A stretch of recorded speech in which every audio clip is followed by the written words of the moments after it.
Ok, nos últimos dias eu tenho dado um shiur aqui na sinagoga em Minchai Arvit, como eu não gravei, sobre que Buda vai honrar os pais. E eu queria fazer um resumo geral de tudo aquilo que a gente vem falando nos últimos dias. E só como introdução, às vezes a pessoa vai falar, bom, mas eu, infelizmente, meus pais já são falecidos, etc. O que isso tem a ver comigo? Então, primeiro, a lei de honrar os pais, ela vai além da vida, porque as honras continuam sempre de outra forma, mas ainda tem várias leis e regras que continuam depois que eles já estão num mundo mais elevado. Número dois, essa mitzvah, ela tá na característica de uma mitzvah das mais difíceis que existem. Então, se cada um parar e pensar qual foi o nosso relacionamento, será que a gente sempre acertou e fez tudo certo? Provavelmente, pelo menos uma ou outra vez, a gente pode ter errado. E a gente sabe que com o estudo da Torá, ele é atemporal. E a gente consegue corrigir, além de, claro, repensar naquilo que a gente fez, etc., mas o estudo da Torá ele traz méritos. Então, que ele possa ser dedicado, esse estudo sobre Alachot, que Buda Vaem, para os nossos pais, aqueles que Baruch Hashem estão vivos, que sigam até 120 com saúde, se Deus quiser, e aqueles que estão no Gan Eden, que voltem logo aqui para a Terra, com a vinda de Mashiach em breve, e que tenham cada vez mais prazer de ter os seus filhos, que aliás é uma coisa bonita. Todo mundo fala do Cádiz, etc. É uma coisa fantástica falar o Cádiz. Mas a lei judaica diz que mais importante que tudo é os filhos seguirem uma conduta digna, uma conduta adequada, uma conduta que está baseada nos ensinamentos da Torá e das mitzvot. Isso é o que mais traz alegria para os nossos pais. Então, que a gente possa seguir nesse caminho, se Deus quiser, e que o mérito desse estudo possa trazer saúde para todos os pais, todos aqueles que têm filhos, todos aqueles que têm netos, se Deus quiser. É uma mitzvah muito importante. Eu lembro quando eu era pequeno, estudei, eu vi uma frase bonita que me marcou, que fala o seguinte: a Torá diz, honre seu pai e sua mãe, leman, esqueci agora a frase, me fugiu, para que você possa prolongar os dias da sua vida. Que seus dias possam ser prolongados. A gente sabe que essa é uma das mitzvot que a Torá coloca para a gente de forma explícita, que essa mitzvah vai trazer vida longa. E aí eu vi uma explicação fora do literal que diz o seguinte, a Torá fala o seguinte, honre teus pais, honre teu pai e tua mãe, porque a vida vai ser longa. Ou seja, um dia você vai ser pai. E aquilo que você fez com teus pais, pode ser que volta para você. Então eu falei, opa, é melhor eu começar a me comportar, porque aquilo que a gente faz, um dia você vai ser pai, você vai entender o que teus pais estão fazendo com você, e aquilo que pode parecer que está errado, que você não gosta, etc., você vai ser pai também. Então a Torá diz, para que você tenha uma vida longa. A vida é longa pela frente, as coisas dão volta. Então vale a pena você fazer essa mitzvah. Então, uma coisa interessante como introdução para essa mitzvah, a Torá fala nessa mitzvah para que você tenha vida longa. Tem mais uma mitzvah totalmente diferente que a Torá diz que você também vai ter vida longa. Você já ouviu? Quem é? Qual mitzvah que é? Alguém lembra? Pode escrever, pode falar. Quem lembra? Qual mitzvah? É uma mitzvah inusitada. Vai, Bruno, pode mandar. Afastar o pássaro, a mãe Tá do vendo? ninho. Isso aí é nota 10. Abraão, parabéns, nota 1000. Ele falou aquela mitzvah de que quando a gente vê no meio do caminho, encontra um ninho de passarinho, e você encontra, tem vários detalhes de como isso pode, como se caracteriza na mitzvah, mas basicamente você espanta a mãe e pega os filhotes daquela mitzvah. E a Torá fala, se você fizer isso, você vai ter vida longa. Então você para ver se eu consigo traçar um denominador comum, alguma comparação entre essas duas mitzvot, honrar o pai e espantar a mãe. Bom, honrar o pai, espantar a mãe pelos filhotes, mas o que tem a ver uma coisa com a outra? Então, aqui eu vi uma explicação muito bonita. A explicação diz o seguinte: honrar os pais a gente pode definir como a mitzvah mais difícil de toda a Torá. Logo eu vou explicar por quê. A mitzvah de espantar a mãe, a gente pode colocar ela como a mitzvah mais fácil de toda a Torá. Vou explicar por quê. Então, se a mitzvah mais difícil e a mitzvah mais fácil, a Torá te garante uma vida longa, o que você deduz daquelas mitzvot que estão entre as duas? E claro, você vai ter uma vida longa. A Torá só está te dando um exemplo. Mesmo a mitzvah mais fácil ou a mitzvah mais difícil vai te garantir Perfeito, Bruno. Logo vou explicar. Então, o Bruno está dizendo, a mitzvah longe da nossa realidade. A gente mora na cidade, nunca viu o ninho de passarinho, que história é essa? Então, vou explicar o que quer dizer que ela é fácil. Mas o conceito que eu vou dizer é, a Torá dá um exemplo da mais fácil e a mais difícil para você deduzir que tudo que está entre elas, também você vai ter uma vida longa. E a vida longa não necessariamente significa nesse mundo, pode ser uma vida longa no mundo vindouro. A gente espera que seja nesse mundo, mas essa vida longa pode ser no mundo vindouro também. Mas qual que é? Por que a mitzvah de honrar os pais a gente pode chamar da mais difícil de todas? Porque essa mitzvah, o Talmud conta para a gente uma passagem, fala de um sábio que ele colocava as mãos no chão e a mãe pisava em cima. Uma vez eles estavam no meio do caminho, o sapato, a sandália dela rasgou e ela não tinha como andar. E o chão tinha pedras, e ele foi lá e o caminho inteiro até em casa ele foi andando com as palmas da mão no chão e a mãe ia pisando em cima. E os sábios falam, saiba que tudo isso que ele fez não alcança ou na minha linguagem, não alcança 1/1000 do que a Torá realmente espera da gente, do que se chama honrar os pais. Quer dizer, honrar os pais não tem limite. Não tem como você falar, olha, eu já cumpri minha meta, já fiz, bati cartão, coloquei tefilim, coloquei o tzitzit, eu fiz Netilat Yadayim, tem começo, meio e fim. Essas mitzvot, eu jejuei no Yom Kippur, eu comi matzah, começo, meio e fim. Honrar o pai não tem que falar, eu já honrei, acabou, já fiz minha parte. Não tem fim. Não tem como você falar, não, eu já dei de tudo que eu tinha. Você pode dar mais tempo, você pode dar mais carinho, você pode dar mais dinheiro, você pode dar mais honras, não tem fim. Então é o tipo de mitzvah que exige muito da gente. Mais ainda, para fazer essa mitzvah é difícil. Depois a gente vai elaborar mais por que ela é difícil. Mas o fato é que a gente cresce com nossos pais, a gente se acostuma com eles e é difícil a gente dar a honra realmente verdadeira que eles merecem. Então essa é uma mitzvah, a gente pode chamar ela da mais difícil. Você tem a mitzvah que é mais fácil, que é de espantar o pássaro. Por que ela é fácil? Ela não é a mais acessível, mas ela é fácil no sentido que não há custo nenhum. Não tem custo. A maioria das mitzvot tem custo de tempo, tem investimento de dinheiro, muitas vezes, vai comprar um tefilim, comprar uma matzah. Essa mitzvah, simplesmente, você não encontrou, você não encontra no dia a dia, mas vamos dizer que você encontrou, a Torá manda, faz assim com a tua mãe, espanta a mãe, pega os filhotes e pronto, você fez a mitzvah. É uma mitzvah simples de fazer e não tem custo nenhum. Por isso que é chamada uma mitzvah fácil. Não é uma mitzvah acessível, mas se você... Qual que é a mitzvah? Se você encontrar, você faz essa mitzvah. Então, não é difícil. No dia que eu encontrar, eu vou fazer. É fácil de fazer a mitzvah. Então, por isso eu falei que ela é chamada a mais fácil. Então, aproveitando, vocês perguntaram o que significa vida longa. Eu falei vida longa no mundo vindouro, o que significa isso? Então, isso aqui está baseado, na verdade, numa outra passagem do Talmud. E olha que interessante. Nós temos algumas figuras extraordinárias no sentido negativo. Extraordinárias quer dizer não ordinárias. Extraordinárias no sentido que elas fizeram algo completamente fora do comum.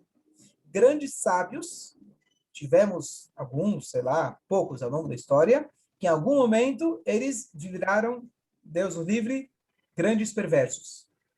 Um deles, ele está na Mishnah de Pirkei Avot, chama Elisha ben Avuya. Elisha ben Avuya, ele foi aquele... agora estou na dúvida se foi ele, eu preciso verificar no Talmud. Elisha ben Avuya, depois ele acabou adquirindo o nome de Acher, outro, porque ele realmente ele era um grande homem e depois um sábio da Mishnah e ele abandonou tudo. Tivemos alguns na história, e depois vou verificar qual deles que era. Enquanto isso, se o Abraham quiser verificar no Talmud, achar onde que era, porque um desses, que era um grande sábio, ele acabou abandonando, foi pelo seguinte episódio. O episódio foi o seguinte, ele viu um pai mandando seu filho, por favor, sobe na escada, vai em cima daquela árvore, tem lá um ninho de passarinho, espanta a mãe. Então ele estava fazendo 2 mitzvot ao mesmo tempo. Aquelas 2 mitzvot que a Torá garante vida longa. O menino foi, caiu da escada e morreu. Ele, quando viu isso, ele decidiu, se a Torá fala que vai ter vida longa nessas 2 mitzvot, e ele estava simultaneamente fazendo as 2, e ele caiu e morreu, então ele chegou na conclusão que a Torá não é verdadeira. Deus nos livre. Ao invés de ele pensar, talvez eu não entendi alguma coisa.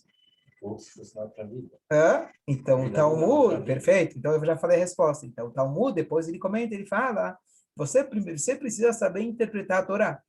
Quando a gente tem uma dúvida, a dúvida é na gente, não na Torá. Eu tenho a dúvida. E aí o Talmud fala que a Torá fala, você vai ter uma vida longa. O que que significa vida longa?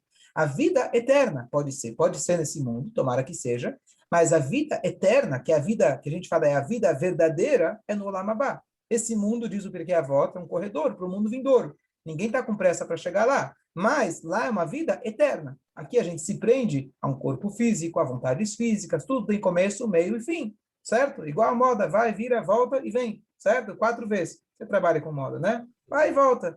Eu lembro quando eu era pequeno, ainda usava óculos, eu queria um óculos pequeno. Era todo mundo pequeno, era legal. O grandão era dos antigos. Hoje, está na moda de novo os grandes. Aí eu quero pequeno. Agora eu já entendi que eu sou velho, que eu não quero usar. Agora eu já entendi porque eu sempre olhava para meu pai, que ele era antiquado. Agora vai acontecer a mesma coisa comigo. Aquilo que eu falei no começo do show, a vida, a vida dá voltas, tá certo? Volta para gente. Então, a ideia disso, Talmud, é aquele.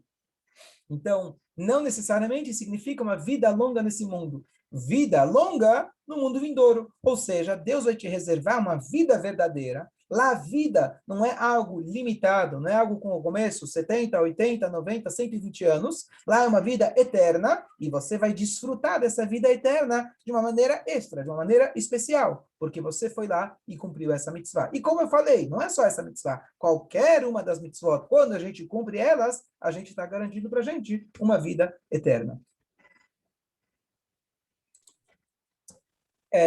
Então, essa assim, não era o tema principal que eu queria falar, a gente acabou saindo, quer dizer, tem a ver com honrar os pais, mas a ideia de que aqui esse ponto dessa história é que a gente não pode tirar conclusões antecipadas. Inclusive, falo isso sempre, isso foi o que me motivou para escrever aquele meu livro, que alguém ainda não recebeu, tá bem-vindo, mas que justamente tem várias passagens da Torá, e você vê, você lê, acha, mas que absurdo, que coisa louca. Então, no começo, talvez, você, por ignorância, se diz, não, então a Torá está errada, Deus nos livre. E depois você entende um pouco mais e fala, acho que quem estava errado era eu, tá certo? Então, a gente aprender até a humildade, quando a gente lê alguma coisa da Torá, mesmo que possa parecer algo completamente ilógico, a gente ter a humildade de dizer, eu não entendo. Ao invés de dizer e falar que o texto está errado, certo? Então, até só para complementar esse assunto, tinha um jovem que estava na Yeshiva, ele era criança ainda, adolescente, e ele era um gênio, um gênio, mas ele era um pouco arrogante. Então, um belo dia ele foi até um mestre, o mestre convidou ele para estudar, e ele começou a fazer perguntas do estudo para esse jovem, e aí ele perguntou para ele, olha, tem um determinado comentarista aqui no Talmud que ele fala o seguinte, e mostrou para ele, sim, ok, já conheço. Aí o professor vira para o aluno, ele fala, espera aí, não tem muita lógica o que ele está falando. E colocou uma pergunta assim muito difícil sobre aquele comentário. Aí o aluno falou, então vai ver que o comentarista está errado. Aí o professor foi lá, deu um tempinho para o menino pensar, e não, o menino não sabia responder, o professor foi lá e explicou. Ah, verdade, não pensei nisso, então vai ver que o comentarista está certo. Aí o professor colocar uma nova pergunta, mais difícil. Aí o menino pensou, então ele está errado mesmo, né? Aí o professor de novo fez a brincadeira, e ping, pong, vai 5, 10 vezes mostrando para o menino, vai e volta, o menino está reto, está errado, está certo, está errado, está certo. E finalmente ele parou numa resposta. Então vai ver que está certo mesmo. Aí o professor vira e fala para o aluno e fala o seguinte, você acha que esse comentarista, quando ele escreveu o comentário dele, ele precisou fazer essa pergunta e essa resposta 10 vezes igual eu fiz? Será que ele precisou pensar tudo isso que a gente falou? O menino não sabia a resposta. E ele falou, eu vou te dizer o seguinte, tem duas pessoas que entram num quarto. Um quer chegar na cama dele com a luz apagada.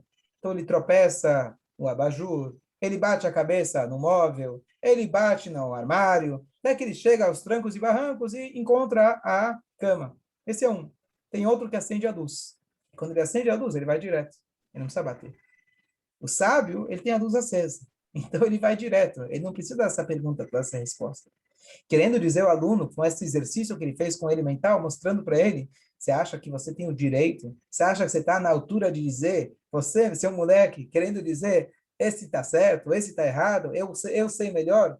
Eles têm a luz acesa, eles têm a profecia nas mãos deles, eles têm a sabedoria nas mãos deles. Você está com a luz apagada, tentando descobrir alguma coisa. Então tenha a humildade de dizer, eu não entendi. Ao invés de falar que o comentarista estava errado. Isso é muito importante na vida.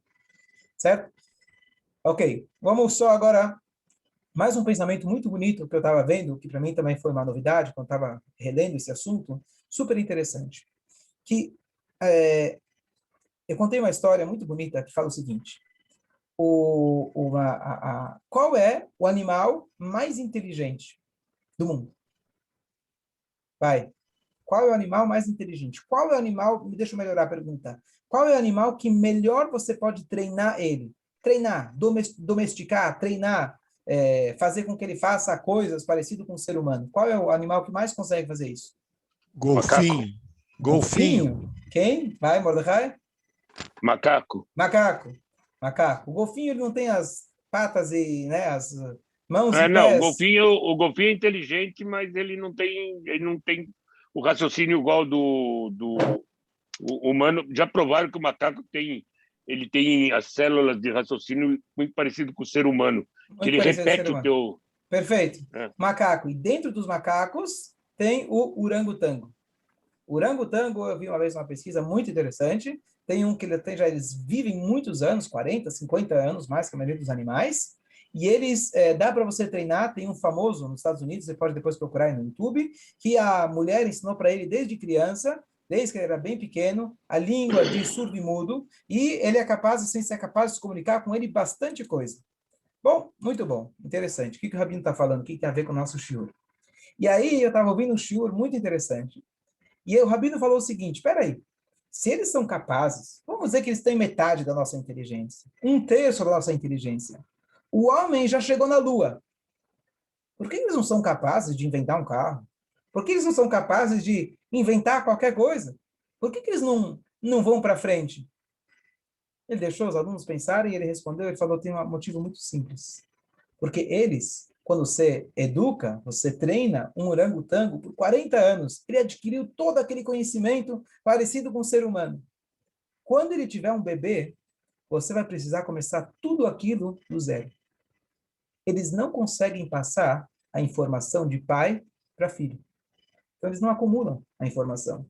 Então, você só vai conseguir o que um orangotango consegue atingir naquele tempo de vida que ele tem limitado.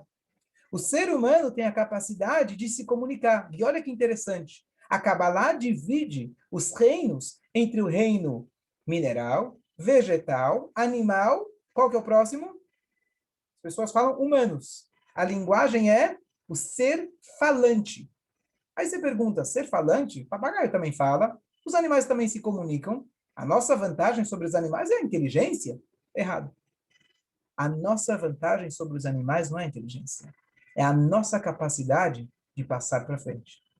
É a nossa capacidade de sair do nosso ego, de pensar em nós mesmos, e a gente é capaz de passar para a próxima geração. Isso nós somos capazes que os animais não são capazes. Por isso, o Rabino concluiu uma frase bem interessante do jeito que ele fez a frase. Ele falou, então presta atenção. Por isso a Torá fala para a gente, dê o máximo de respeito para os seus mestres. Dê o máximo de respeito para os seus pais. Por quê? Olha como ele termina a frase. Porque se para você o teu pai parece como um orangotango, se para você o teu professor é um macaco, você nunca vai aprender nada. O orangotango não consegue passar nada. Se você olhar com o teu pai com respeito, você vai começar a aprender. Então é super importante que a gente respeite nossos mestres. É super importante que a gente respeite nossos pais pela nossa sobrevivência, pelo nosso instinto natural. Porque se você não respeitar o pai, você vai ser igual ao orangotango. Qual é a diferença entre você e ele? Se você respeita, você vai escutar, você vai querer aprender, você vai falar, quem sabe ele tem a luz e eu ainda estou no escuro. Por isso a Torá coloca para a gente, não por isso, né? Mas para a gente tentar entender um pouquinho melhor essa mitzvah, a Torá coloca para a gente esse conceito de respeito ao mestre, ao professor, ao pai, à mãe, como algo essencial, algo imutável. Não tem como você deixar de honrar eles, praticamente. Então, eu digo praticamente, talvez uma ou outra exceção, etc. Mas isso é algo essencial. E aí sim a gente pode nos honrar, dizer que nós somos dignos de ser chamados de seres humanos e não orangotangos. Essa foi a frase. Então, eu só queria concluir com um último pensamento, que o pensamento é o seguinte. Pegando esse gancho de falar de professor e pai, honrar rabinos, honrar mestres, de certa forma, é mais fácil do que honrar os pais. Por quê? A honra que a Torá exige de você para o seu mestre, então o seu mestre entra, você se levanta. Seu mestre está aqui, você não pode falar na frente dele. Tem diferença entre tipo de mestre, já falei isso outras vezes, quando a gente fala de mestres, normalmente era o mestre que tinha antigamente, ele tinha toda a informação e o aluno não tinha nenhuma informação, não tinha livros. Então, o professor hoje em dia, normalmente, um rabino, o que ele é? Alguém que sabe um pouco mais do que você. Quando eu falo mestre, o Rabbi Akiva com seus alunos, Moshe Rabbeinu com seus alunos, mas parte dessas halachot também funcionam para um professor. Mesmo como o Elvi falou outra vez, Hersh falou outra vez, mesmo de quem se aprendeu uma letra, uma palavra de Torá, você já tem que dar para ele kavod, tem que dar para ele honra. Mas não vou agora entrar no detalhe. Mas a honra que você dá para um rabino, para um mestre, para um professor, é uma honra meio que de distância. Você fala, ó, você é o rabino, você está em cima do pódio, você está em cima do púlpito, e eu estou aqui embaixo, eu vou ficar em silêncio para aprender. Esse tipo de relacionamento pode funcionar com o professor, porque você não convive com ele no dia a dia, você não mora na casa dele.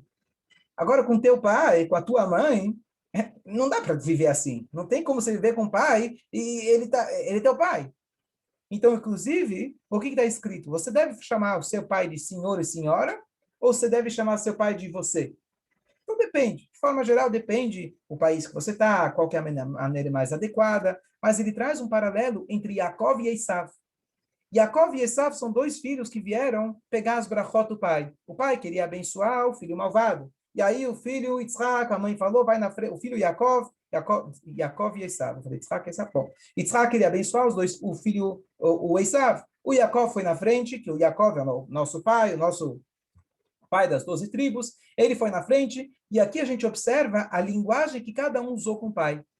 O Esav, ele fala numa linguagem de muito respeito. Meu pai, levante-se. Qual que era a linguagem? Precisava aqui olhar aqui. Ele fala numa linguagem distante do pai. Já o Yaakov, ele fala numa linguagem de proximidade. Então, teoricamente, se você for analisar os dois, você vai dizer, bom, quem tem razão? O Esav está falando com mais respeito do que Yaakov. Então, a gente tem que aprender do Esav. Então, qual que é a explicação? Espera aqui, eu estava distante. Tá aqui. O Esav, ele fala, Yakumavi, que levante-se o meu pai. Assim, uma linguagem bem distante, de muito respeito. Que meu pai se levante. Não fala, levante-se meu pai. E o Yaakov, ele fala, kum nasheva, levante-se, senta. Assim, uma linguagem muito mais próxima. Então, qual dos dois tem razão? E aqui vem a chave, a diferença entre Kibud Avaim, entre honrar os pais e honrar os mestres. O Esav, aparentemente, que a gente sabe que ele enganava o pai, ele fingia honrar o pai, mas ele fazia tudo que era contrário ao que o pai queria. Mas ele falava numa linguagem de distância, mostrando que o pai era muito especial. Mas, na verdade, a honra que a gente tem que dar com os pais é mais difícil. Por quê? Porque é a honra junto com carinho. Se você, na tua linguagem, então não se apegue a senhor, senhora, mas se você, na tua linguagem, você dá um respeito distante, não necessariamente isso é respeito. Porque o pai quer um carinho. Então, é intimidade. Então, é muito mais difícil você ser íntimo de alguém e respeitoso. É mais fácil você respeitar o cara que você não conhece. É mais fácil você respeitar o porteiro, o professor, aquele cara da loja. É fácil respeitar. Você fala, por favor, obrigado, e vai embora. Agora, para o teu pai, que quer o teu bem, que se preocupa com você, e ele está constantemente te chamando atenção, faz isso, faz aquilo, e você refuta, não é bem assim, etc., então, você está próximo dele o tempo todo. Como que eu vou manter esse respeito junto com essa proximidade? Por isso, um dos motivos que essa mitzvah é tão difícil. É muito difícil você conseguir manter esse respeito junto com carinho. E a maneira de respeitar é com carinho. Não adianta você falar, papai, papai, tão distante, e colocar ele sempre lá tá, tudo que você falou tá certo, tá certo, tá certo, tá certo, cala a boca, e o pai quer isso? O pai quer um robô? Você precisa ter isso junto com carinho. E aí é difícil. Por isso que essa mitzvah, novamente, ela é tão difícil. Então, é isso que a gente aprende aqui de Yaakov. O Esav, ele tinha um respeito pelo pai, distante. E a gente sabe que ele não tinha um verdadeiro respeito, porque ele fazia tudo que era o contrário. Ele fingia na frente do pai, que ele era tzadik, etc. Ele fazia tudo o contrário. Mas o Yaakov, ele fala de uma maneira respeitosa, com carinho, com proximidade. Então, aqui mais um detalhe interessante de como essa mitzvah é difícil e da gente pensar como a gente vai falar com nossos pais, que seja com carinho e simultaneamente com bastante respeito. Boa noite a todos. Dúvidas? Estou vendo aqui que tem Posso, mão um levantada. Pode minutinho. falar.